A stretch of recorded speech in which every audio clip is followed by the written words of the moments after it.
Ek het op plaas groot geword in Delmas omgewing. Ek het redelik leerprobleme. In daai tyd was dit nie ADHD so iets gedoen.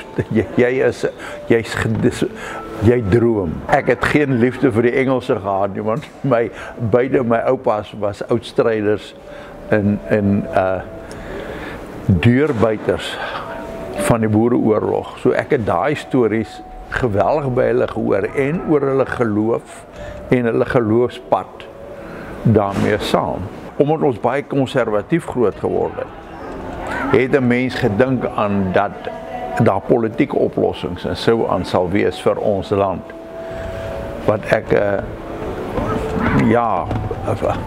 agtergekom het dat dit nie die geval gaan wees nie.